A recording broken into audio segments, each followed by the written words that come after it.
இதோ பாருங்க சார், உங்களுக்கு நல்லாவே தெரியும் இந்த ஹாஸ்பிட்டல் உங்களோட தான். அதுக்காக நானும் அதே தான் சொல்றேன். என்னோட ஒய்ஃப்ங்கிறதுனால ஒரே ரீசனால மட்டும் நான் ரெக்கமெண்ட் பண்ணல. அவளுக்கு அந்த அளவுக்கு கேப்பபிள் இருக்கு, அவளால ரன் பண்ண முடியும். இப்ப என்ன சொல்ல வரீங்க டாக்டர்? இங்க இருக்கிற எல்லா டாக்டர்ஸை விட அவங்களுக்கு குவாலிஃபிகேஷன் இருக்குன்னு சொல்ல வரீங்களா? புரியல, எதுக்கு இத்தனை கொஸ்டின்ஸ்?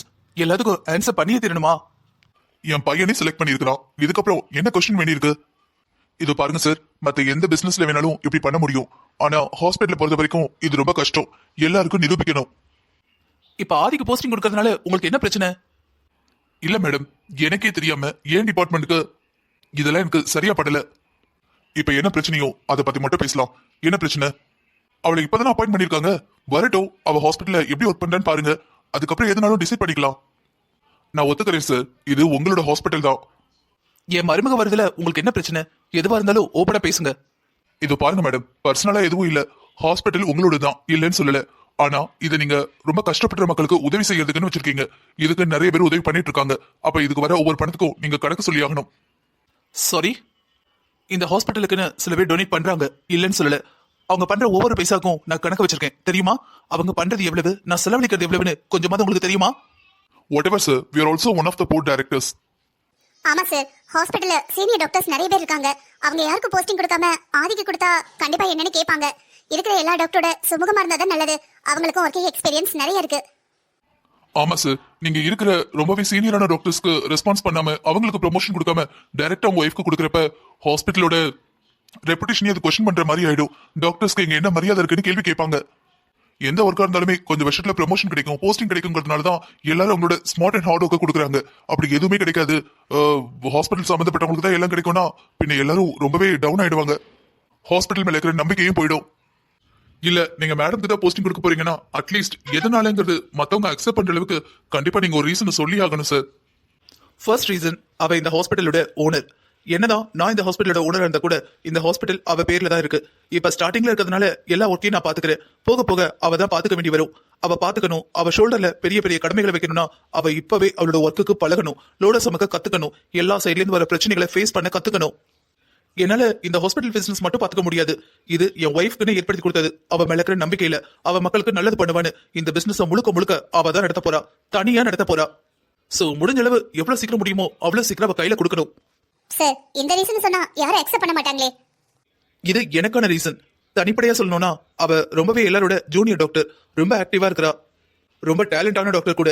நீங்கெல்லாம் டைமிங் பார்த்து ஒர்க் பண்றீங்க. 5 o'clock முடியுதுன்னா 4:30 கிளம்புற முடுக்கு வந்துடுறீங்க. ஆனா ராத்திரி 10 மணி ஆனாலும் டைமே பார்க்காம ஒர்க் பண்றாளு. இது நான் சொல்லி இல்ல, உங்களுக்கே தெரியும். அதுக்கு நீங்களே ரீசன் சொல்றீங்க சார். இது அவங்களோட சொந்த ஹாஸ்பிட்டல், நாங்கெல்லாம் சேலரிக்கு ஒர்க் பண்றோம். சோ அப்படித்தானே இருப்போம் சார். அவ இதுவரை பார்த்து எந்த கேஸ்லயுமே தோத்து போகல. எல்லாத்துலயும் பெஸ்ட் ரிசல்ட்டா கொடுத்துருக்கா. சொல்ல போனா ரொம்ப பர்ஃபெக்டா, ரொம்ப இன்டெலிஜென்ட்டா ஒர்க் பண்ணிருக்கா. எங்களுக்கு புரியுது சார், அவங்க மிஸ்ஸஸ். அதனால கண்டிப்பா அவங்க மேல அக்கறையில கேரிங்ல தான் பேசுவீங்க. ஆனாலும் நாங்க 2 பேர் மட்டும் பேசுறோம்னு நினைக்காதீங்க. இருக்கிற எல்லா டாக்டர்ஸோட சார்பா தான் நாங்க 2 பேரும் பேச வந்திருக்கோம். ஏன்னா உங்ககிட்ட கொஸ்டின் கேட்க பயப்படுவாங்க. அவங்க எங்க கிட்ட கொஸ்டினை ரைஸ் பண்றாங்க. அதுதான் உங்க முன்னாடி வைக்க வந்திருக்கோம். நீங்க தாராளமா பேசுங்க டாக்டர், ஆனா நியாயமா பேசுங்க. ஐ அம் சாரி கிருஷ்ணா சார், நான் இதை ஓப்பனா சொல்றேன். உங்க ஒய்ஃப் நீங்க இந்த போஸ்டிங் கொடுக்கலனா அப்செட் ஆவாங்கன்னு கொடுக்குறீங்களா? Good joke. என்னங்க ஹாஸ்பிட்டல்ல வந்திருக்கீங்க, சொல்லவே இல்ல. மார்னிங் ஒரு முக்கியமான மீட்டிங் இருந்தது. என்ன டாக்டர், ரொம்ப பிஸியா? பார்க்கவே முடியல. ரொம்ப பிஸி இல்ல, கொஞ்சம் பிஸி தான். சரி, நீங்க எப்போ வந்தீங்க? காலையில கிட்ட சொல்லவே இல்லைங்க வர போறேன்னு. எங்கடி, நீ கிளம்பி வந்தோன்னு பின்னாடியே வந்துட்டேன். ஓ, என்ன பார்க்காம இருக்க முடியலையா? ஆமா ஆமா, ரொம்ப தான். இல்லடி, உனக்கு ஒரு சர்ப்ரைஸ் கொடுக்கணும்னு நினைச்சேன். ஆனா இங்க வேற மாதிரி மாறிடுச்சு. எங்க எங்க என்னோட சர்ப்ரைஸ்? நீ இன்னைக்கு வீட்டுக்கு சீக்கிரம் வந்தனா சர்ப்ரைஸ் சொல்லுவேன். சாரிங்க, இன்னைக்கு ரொம்ப இம்பார்ட்டன்டான ஒரு ஆபரேஷன் இருக்கு. என்ன கிசுடி? ஒரு குட்டி பாப்பாக்குங்க, 2 years பேபிக்கு ஒரு ஆபரேஷன் இருக்கு. அவங்க ஃபேமிலியை தான் இப்ப பார்த்துட்டு வரேன். சோ மேடம் இன்னைக்கும் சீக்கிரம் வர போறது இல்ல? என்னங்க பண்றது, நான் வரணும்னு நினைக்கிறேன். என்னைக்கு நினைக்கிறேனோ அன்னைக்கு தான் வரவே முடியறதில்ல. இதுக்கப்புறம் சீக்கிரம் வீட்டுக்கு போகணும்னு நான் நினைக்கவே மாட்டேன். அப்பதான் சீக்கிரம் வர முடியும்னு நினைக்கிறேன். சரி சரி, ட்ரை பண்ணி பாரு. நீங்க வரப்ப பாப்பா என்ன பண்றா? ஜஸ்ட் ஏதோ விளையாண்டுட்டு இருந்தா. ஓகேங்க. நீங்க பாப்பா ஸ்கூல் சேர்க்கணும்ல? அதுதான் யோசிச்சுட்டே இருக்கேன், எந்த ஸ்கூல்ல சேர்க்கறதுன்னு. நீங்க ஏபிஎம் இன்டர்நேஷனல் ஸ்கூல் இருக்குல்ல? இல்லடி, அங்க வேண்டாம். ஏ? நம்ம பொண்ணு அந்த ஸ்கூலுக்கு போனான்னு வச்சுக்கோங்க, சாதாரணமா உண்மையா பழகுறவங்க யாருமே கிடைக்க மாட்டாங்க. போலியான ஒரு ஹை கிளாஸான லைஃப் தான் கிடைக்கும். ஆனா நம்ம பொண்ணுக்கு எல்லாமே தெரியணும். எல்லா டைப் மக்களோடய அவ பழகணும். ஏங்க விட்டா கவர்மெண்ட் ஸ்கூல்ல சேர்க்கணும்னு சொல்வீங்க போல. ஏண்டி கவர்மெண்ட் ஸ்கூல்ல படிச்சா என்ன தப்பு? இல்லைங்க, எந்த தப்பும் இல்லை. ஆனா என்ன ஆனா? இல்லைங்க, நான் வீட்டில் இருந்தால் பரவாயில்ல. நான் முழுக்க முழுக்க ஹாஸ்பிட்டலில் இருக்கிறேன். நீங்கள் ஆஃபீஸ் போயிடுவீங்க. அவளை யார் பார்த்துப்பா? ஓரளவுக்கு நல்ல ஸ்கூலில் சேர்க்கணுங்க ப்ளீஸ். மேடம் ப்ளீஸ்லாம் சொல்ல வேணாம். பாப்பாக்கு ஆல்ரெடி அட்மிஷன் போட்டாச்சு. நாங்க எல்லாருமே படிச்சா அதே ஸ்கூல்ல தான். சொல்லவே இல்லை. சும்மா ஒரு சர்ப்ரைஸா இருக்கட்டுமே தான். ஏங்க அப்போ இதுதான் சர்ப்ரைஸா? இதுதான் சர்ப்ரைஸ்னு சொல்ல முடியாது, இதுவும் சர்ப்ரைஸ்னு சொல்லலாம். சரி, என்ன சர்ப்ரைஸ் வச்சிருக்கீங்க? இப்பவே சொல்லுங்களேன். இல்லடி, நாளைக்கு காலையில சொல்றேன். இன்னைக்கு சொல்றேன் நீங்க? இன்னைக்கு சீக்கிரம் வீட்டுக்கு வந்ததுன்னு சொல்றேன்னு. எப்படியும் ஆபரேஷன் முடிச்சிட்டு நாடு ராத்திரி தான் வந்து நிக்க போறேன். சரி, எப்படியும் நாளைக்கு காலையில சொல்லி தானே ஆகணும். சரிங்க, நான் கிளம்புறேன், டைம் ஆகுது. சரிடி, நானும் வீட்டுக்கு தான் கிளம்புறேன். ஓகேங்க, பாய், வீட்டில் பார்க்கலாம். Okay bye.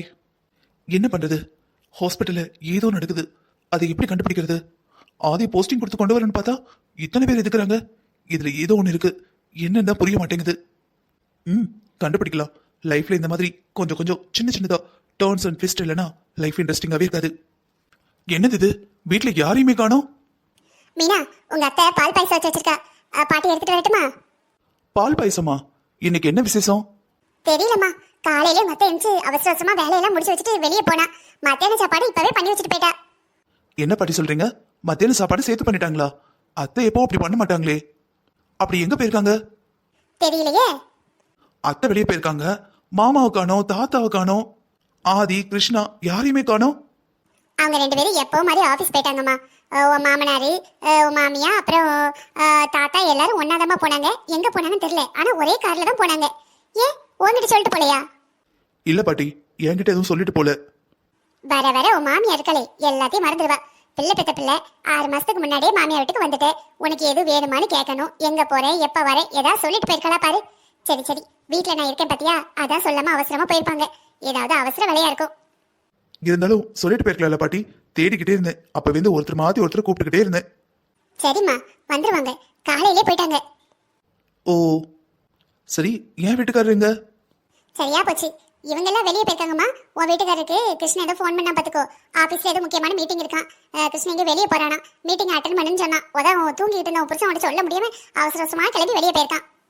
பேர் தான் தம்பி, ஆனா கிருஷ்ணன் அண்ணனா பிறக்க வேண்டியவன், ராமு தம்பியா பிறக்க வேண்டியவன். ஆமா பாட்டி, தம்பி தான் அண்ணன் மாதிரி நடந்துப்பாரு, அண்ணன் தம்பி மாதிரி நடந்துப்பாரு. சரியா சொன்னேன். ஏன் பாட்டி, அண்ணி கூட கிளம்பிட்டாங்க போல.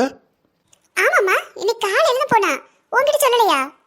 இல்ல பாட்டி, நான் காலையில இருந்து போனை பார்க்கல. அதான் அவங்க ஃபோன் பண்ணியிருந்தாலும் எனக்கு தெரிஞ்சிருக்காது. அவன் நேத்தே பொருளெல்லாம் எடுத்து வச்சுக்கிட்டு இருந்தாமா. காலையில எல்லாத்தையும் சொல்லிட்டு தான் கிளம்பினா. நீ ஒரு ரூமுக்கு போனே, ஒரு வாட்டி ஃபோன் பண்ணி பேசிடு. எது நினைப்பலாமா? ஆமா பாட்டி. நான் கூட சொன்னேன், மீனா வாரா, கொஞ்ச நேரம் இருந்துட்டு போனு. இல்ல என் மாப்பிள்ள கூப்பிட வந்துட்டாவேன்னு அவசர அவசரமா கிளம்பி போயிட்டா. அண்ணன் கூப்பிட வந்துச்சா? நீ என்னம்மா எப்ப பார்த்தாலும் கோமாவில இருந்து எஞ்ச மாதிரி அண்ணன் வந்துச்சா, மைனி போயிட்டாவளா, இவங்களை எங்க, எதுவுமே தெரியாதா உனக்கு? நான் என்ன பாட்டி பண்றது, ராத்திரி எல்லாம் முடிச்சிருக்கான், பகலெல்லாம் தூங்குறான். அவன் தூங்குற டைம் தானே நானும் தூங்க முடியும். காலையில 9 மணிக்கு தான் எந்திரிச்சேன். அதனாலதான் என்ன நடக்குதுன்னு ஒண்ணுமே புரியல. அது சரி, கொஞ்ச நாளைக்கு அப்படித்தான் இருக்கும். உனக்கு ஏதாவது பால் ஆத்திட்டு வரட்டுமா? இல்ல பாட்டி, அதெல்லாம் ஒண்ணு வேணாம். சரி மீனா, உன் புருஷன் வந்துட்டான். சரி, எனக்கு கொஞ்சம் வேலை இருக்கு, நீங்க பேசிக்கிட்டு இருங்கன்னு. சரிங்க பாட்டி. பாட்டி இருங்க. இல்லப்பா, சின்ன சிறுசுங்க, ரொம்ப நாளைக்கு அப்புறம் பாத்திருக்கீங்க. நீங்க ஏதாவது பேசிட்டு இருங்க, பாட்டிக்கு வேலை இருக்கு.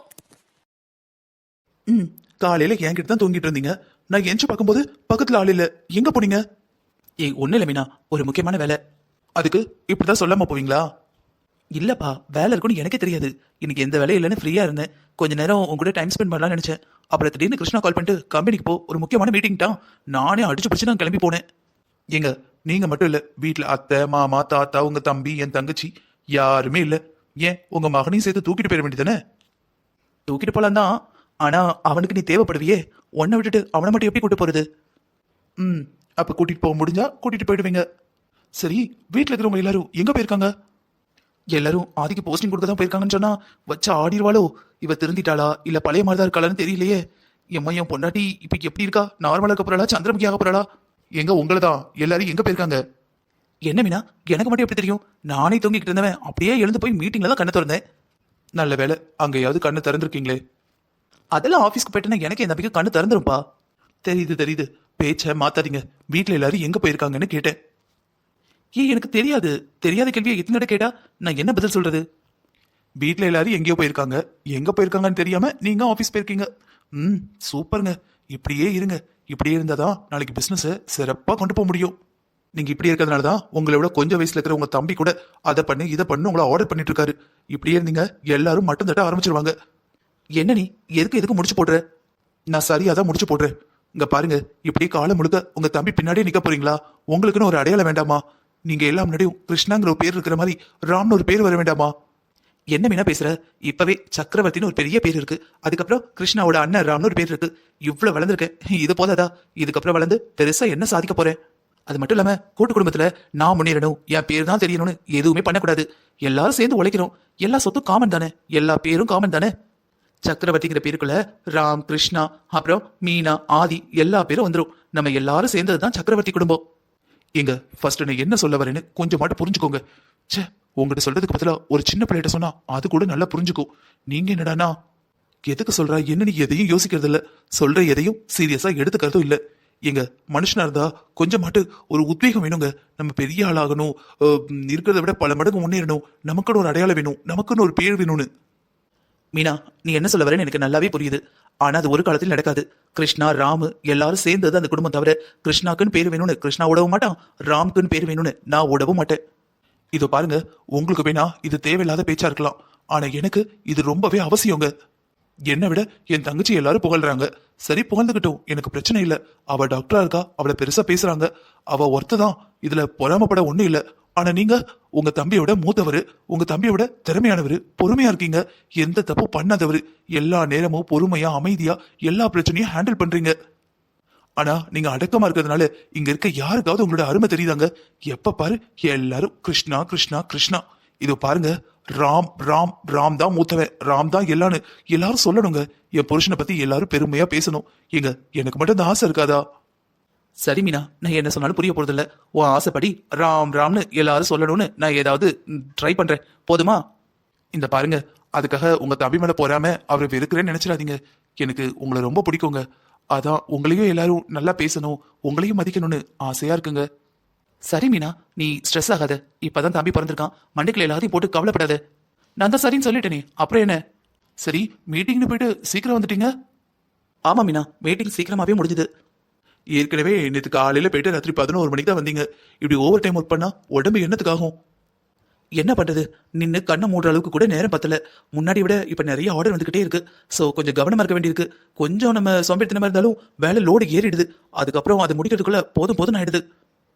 பிசினஸ் பொறுத்த வரைக்கும் எப்ப லாபம் வரும் எப்ப நஷ்டம் வரும் யாருக்கும் தெரியாது. லாபம் வர்றப்ப சம்பாதிச்சு வச்சுக்க வேண்டியதான். அப்பதான் நஷ்டம் வரப்ப ஓரளவுக்கு பேலன்ஸ் ஆகி நிக்க முடியும். சரிங்க, மறுபடியும் போகணுமா? இல்லப்பா, இதுக்கப்புறம் எந்த வேலையும் இல்லை. நான் ஆஃபீஸ்ல சொல்லிட்டு வந்துட்டேன். இதுக்கப்புறம் மேனேஜ் பண்ணிக்கோங்க. என் பொண்டாட்டி ரொம்ப நாளுக்கு அப்புறம் பாக்குறேன், நிறைய பேச வேண்டியிருக்குன்னு. நான் கூட வீட்டோட எல்லாரும் எங்கேயோ போயிட்டீங்க, நம்ம புருஷனும் இல்ல, இங்க இருந்து என்ன பண்ண போறோம், தம்பி இதுக்கிட்டு எங்க அம்மா வீட்டுக்கு போலான்னு நினைச்சேன். என்ன மீனா, ரொம்ப நாளுக்கு அப்புறம் உன் கூட டைம் ஸ்பெண்ட் பண்ணணும்னு வந்திருக்கேன், நீ என்னடானா உங்க அம்மா வீட்டுக்கு போறேங்கிற? ஆஃபீஸ்ல எவ்வளவு வேலை தெரியுமா, நிக்க கூட நேரம் இல்லை. ஆனா உனக்காக எல்லாத்தையும் சமாளிச்சு சொல்லி வச்சுட்டு வந்தேன். ஆனா நீ என்னடானா, சரி கிளம்பு, தம்பி இதுக்கிட்டு உங்க அம்மா வீட்டுக்கு கிளம்பு. பரவாயில்லையே, உங்களுக்கு ஏன் ஞாபகம்லாம் இருக்கா? ஞாபகம் இல்லாம யாராவது இங்க வருவாங்களா? இல்லைங்க, அம்மா வீட்டில் இவ்வளவு நாள் இருந்தேன், அங்க வரவே இல்லையே. அதான் திடீர்னு ஞாபகம்லாம் இருக்குங்கிறீங்களேன்னு யோசிச்சுட்டு இருக்கேன். ஞாபகம்லாம் எப்பவோ இருக்கும். நான் கூட தம்பி பிறந்துட்டா என் மேல இன்ட்ரெஸ்ட் இல்லையோன்னு நினைச்சேன். என்ன மீனா இப்படியெல்லாம் பேசுற? தம்பி பிறந்து 3 மாசம் தான் ஆகுது, நீ டயர்டா இருப்ப. அவன் வேற நைட்டெல்லாம் முடிச்சுட்டு பகலெல்லாம் தூங்குவான், ரெஸ்ட்லெஸ்ஸா இருப்பியன்னு டிஸ்டர்ப் பண்ணவே இல்லை. அப்படியும் பகலெல்லாம் பேசிக்கிட்டே தானே இருந்தோம். நான் கூட என்ன பார்க்க வரவே இல்லையா? அதான் என்ன பிடிக்கலையோ, சைட்ல ஏதோ அரேஞ்ச் பண்ணிட்டீங்க போலன்னு நினைச்சேன். ஐயோ அம்மா சாமி, தயவு செஞ்சு விளையாட்டு கூட சொல்லாதம்மா. கொஞ்ச நாள் பட்டே பாரு. அப்பா, இதுக்கப்புறம் எல்லாவனும் சும்மா ஒரு ஜோக்காவது சொல்லுவான், நீ இப்படி பண்ணனா செகண்ட் ஒரு கல்யாணம் பண்ணிடுவோம் பாத்துக்கன்னு. எனக்கு கனவுல கூட நான் அதை நினைக்க விரும்பலப்பா. தங்கம் மாதிரி ஒரு பொண்டாட்டி வச்சிருக்கேன், சிங்கம் மாதிரி ஒரு பையனை வச்சிருக்கேன். இவங்களை பார்க்கவே நேரம் இல்லை, இதுல 2வது பொண்டாட்டி வேற. ஓ, டைம் இல்லாததுனாலதான் செகண்ட் பார்க்கல. என்ன மீனா தெரியாத மாதிரி பேசுற? என் மனசுல உன்னை தவிர யாருக்கும் இடம் இல்லை. அப்புறம் எப்படி என்னை இவ்வளவு நாள் பார்க்காம இருந்தீங்க? நான் கூட கோவமா எங்க அம்மா வீட்டுக்கு போனேன். அப்புறம் தம்பி பிறந்து 3.5 மாசம், கிட்டத்தட்ட 4 மாசம் ஆக போகுது. இப்பதான் வந்திருக்கேன். நீங்க ஒரு நாள் கூட எங்க அம்மா வீட்டுக்கு வரல? இல்ல மீனா, இங்க நிறைய வேலை. காலையில எழுந்த மாதிரி இருக்கும், கடன் கிளம்பி ஆபீஸ் போவேன். திடீர்னு திரும்பி பார்த்தா சாயங்காலம் 7 மணி ஆயிடும். நீ வேற உங்க அம்மா வீட்டுல இருந்தியா, அது இன்னும் வசதியா போச்சு. இந்த 4 மாசம் நல்லா உழைக்கணும், அதுக்கப்புறம் ஒரு 6 மாசம் ஃப்ரீயா இருக்கணும்னு நினைச்சேன். நீ வந்ததுக்கு அப்புறம் உன் கூடயும் பையன் கூடயும் நிறைய நேரம் இருக்கணும்னு நினைச்சேனா, அதான் நீ வர்றதுக்கு முன்னாடி ஓவர் ஒர்க் பண்ண ஆரம்பிச்சிட்டேன். இப்பெல்லாம் கிருஷ்ணாவும் நானும் மட்டும்தான் பிசினஸ்ல அதிகமா கவனிச்சுக்கிறோம். ஒருத்தர் மாதிரி ஒருத்தர் இருந்தே ஆகணும். அவன் மேக்சிமம் ஃபாரின் கண்ட்ரீஸ்லாம் போறான். அதனால கம்பெனில நம்ம சார்பா நான் இருந்துதான் ஆகணும். நான் கூட உங்களுக்கு ஒரு குழந்தை பெத்தோடனே வயசாயிடுச்சோன்னு நினைச்சேன். எனக்கு வயசாயிடுச்சா இல்லையான்னு நீ தான் பார்த்து சொல்லணும். பேச்செல்லாம் நல்லா தான் பேசுவீங்க. இப்ப பாருங்க, உங்க தம்பிட்ட இருந்து ஒரு கால் வரட்டும், குடு குடு குடுன்னு ஓட ஆரம்பிச்சிருவீங்க. கோச்சுக்காத மீனா, நீ நினைக்கிற மாதிரி பிசினஸ் ஒன்றும் அவ்வளோ ஈஸி இல்லப்பா. நம்ம எங்கேயா ஒர்க் பண்ணணும்னு வச்சுக்கோயேன், ஆஃபீஸ் ஹவர்ஸ் முடிஞ்சோன்னு கிளம்பி வந்துடலாம். அது இது சொந்த பிசினஸா இருந்தா எல்லாமே நம்ம தலை மேலதான். நம்ம அக்கடான்னு உட்காந்துட்டோம், நம்ம போட்டி கம்பெனிக்காரங்க முக்கிற மாதிரி முச்சு தள்ளிடுவானுங்க. அதுவும் இப்ப இருக்கிற நியூ ஜெனரேஷன், அப்பா என்ன போட்டி, என்ன டேலண்ட். நம்ம பிள்ளைங்கெல்லாம் வளர்ந்து வர்ற வரைக்கும் ஓரளவுக்கு பிசினஸை பிடிச்சு நிறுத்த வேண்டாமா? ஆமாங்க, அதுலயும் நமக்கு தான் ஆம்பளை பிள்ளை. நம்ம பையன் தான் இந்த ஒட்டுமொத்த பிசினஸ்க்கும் வாரிசு இல்ல? மீனா என்ன பேசுற? ஆமாங்க, என்ன இருந்தாலும் உங்க தம்பிக்கு பொம்பளை பிள்ளை தானே. நாளைக்கு கல்யாணம் நடந்து இன்னொரு வீட்டுக்கு போக போறா. இந்த குடும்பத்தோட வாரிசு நம்ம பிள்ளை தானே. நம்ம பிள்ளை ஆம்பளை பிள்ளைங்க. மீனா, நம்ம இருக்கிறது கூட்டு குடும்பம். பேசுற வார்த்தைகள்லையும் நினைக்கிற செயல்கள்லையும் ரொம்ப கவனமா இருக்கணும். வாய் தவறி விடுற ஒரு வார்த்தை குடும்பத்தை பிரிச்சிடும். நம்ம வாயிலிருந்து வர வார்த்தை தான் பிரிஞ்ச குடும்பத்தை சேர்க்கறதும் நல்லா இருக்கிற குடும்பத்தை பிரிக்கிறதும்.